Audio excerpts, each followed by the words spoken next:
Hello friends, ये है प्रश्न नंबर 6 और इसका हम कर रहे हैं 6.3।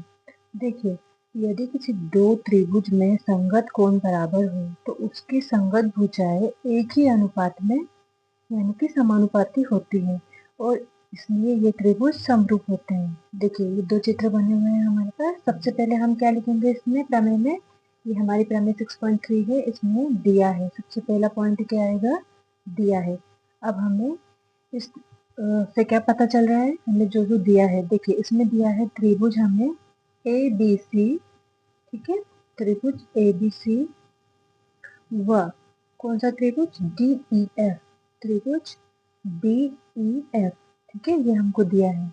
और इसमें हमको क्या बताना है कि त्रिभुज समरूप है और इसके जो कोण है वो आपस में बराबर है। देखिए, जो कोण ए है वो कोण डी के बराबर है, तो हम यहाँ लिखेंगे कोण ए बराबर है कोण डी के, ठीक है। इसी तरह लिखेंगे कोण ई बराबर है कोण डी के, ठीक है, कोण डी बराबर है कोण ई के।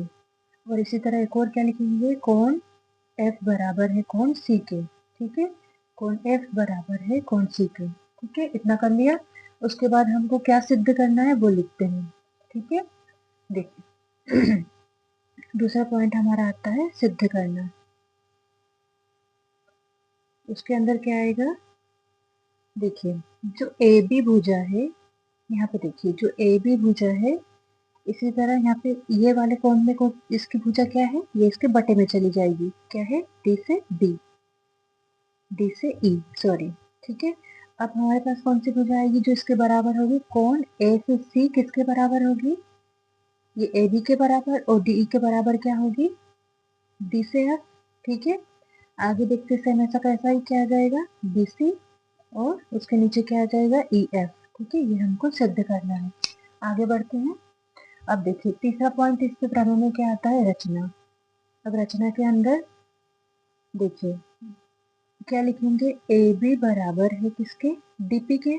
देखिए जो ये ए बी बराबर है वो किसके बराबर है, डी से पी। हम ये इस छोटे वाले त्रिभुज को लेंगे यहाँ पे डी पी क्यू को, ये जो ऑरेंज कलर का आपको दिख रहा है डी पी क्यू, ठीक है। तो जो ए बी बराबर है वो किसके, डी से पी के। इसी तरह हम लिख सकते हैं ए सी किसके बराबर होगा, डी क्यू के,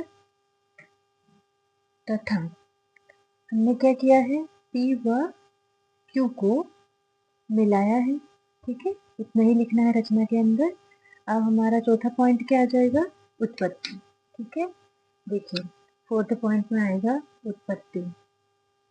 अब उत्पत्ति में हमें इसको सिद्ध करना पड़ेगा। देखिए सबसे पहले ये बोल रहा है त्रिभुज ए बी सी, यानी कि छोटा ये जो त्रिभुज है इसके बारे में बात कर रहा है, त्रिभुज ए बी सी व हम कौन सा त्रिभुज लेंगे, डी पी क्यू, ये वाला डी पी क्यू, त्रिभुज डी पी क्यू, ठीक है। आगे बढ़ते हैं।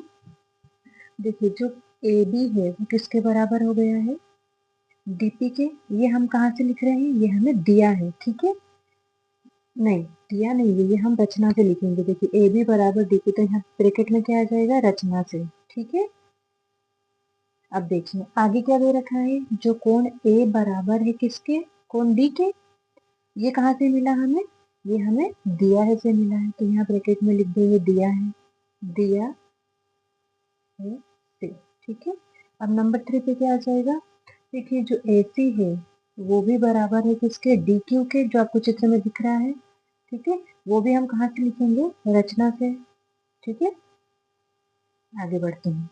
अब देखिए जो त्रिभुज ABC है, त्रिभुज ABC वो किसके सर्वांगसम है, त्रिभुज डी पी और क्यू के। और ये नियम कौन सा है, SAS, सर्वांग सम का, ठीक है। आगे बढ़ते हैं।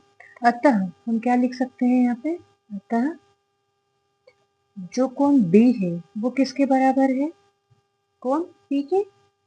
अब देखिए जो कोण B है वो कोण P के बराबर रहेगा, ये वाला एंगल और ये वाला, ठीक है। तो हम यहाँ पे क्या लिखेंगे, ये आपस में क्या है, दोनों संगत कोण, दोनों क्या है आपस में संगत कोण।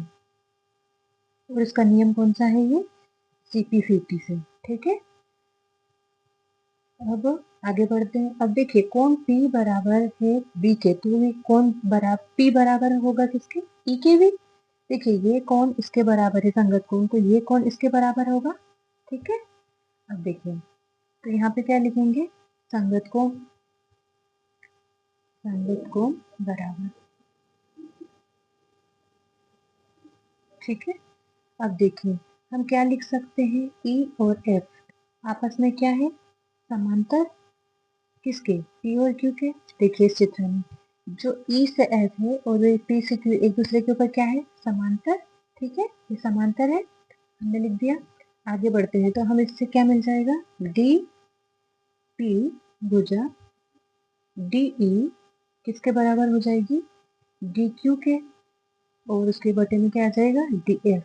ये हमें कहाँ से मिल रहा है, ये हमने जो प्रमेय सोल्व करी थी अगले वीडियो में 6.1 वहां से। ठीक है, वहां से हमने इसको लिख सकते हैं। ठीक है, आगे बढ़ते हैं। देखिए अब जो हमारे पास है इसको क्या लिख सकते हैं, ए बी बटा डी ई, जो डी पी है हमारे पास डी से पी, उसको हम ए बी लिख सकते हैं। ठीक है, ये चित्र से देखिए ये डी पी है, इसको हम ए बी लिख सकते हैं डी पी की जगह पे, क्योंकि दोनों कोण क्या है आपस में बराबर। ठीक है, अब देखिए ए बी और डी लिख दिया हमने। उसके बाद देखिए ए से सी, जो डी क्यू है उसको हम ऐसे लिख सकते हैं, और डी एफ ऐसा कैसे लिखा हमने। ठीक है, अब देखिए ये लिख दिया हमने, इसकी जगह पे डी क्यू की जगह पे ऐसे लिख दिया, डीपी की जगह पर हमने ए भी लिख दिया। इसी प्रकार करके हम क्या लिख सकते हैं, इसी प्रकार अब हमको ये सब कुछ करने की जरूरत नहीं, हम लिख सकते हैं डायरेक्ट इसी प्रकार। ठीक है, तो अब क्या आ जाएगा यहाँ पे, ए बी बटे डी ई बराबर है किसके, ए सी और डी एफ, ये बराबर है किसके, बी से सी बटे ई से एफ। यही हमको सिद्ध करना था। ठीक है, यहाँ पे क्या लिखेंगे, सिद्ध हुआ।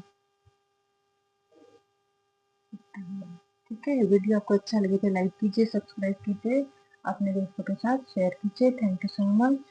ये हमारी प्रमेय 6.3 खत्म हुई। ठीक है।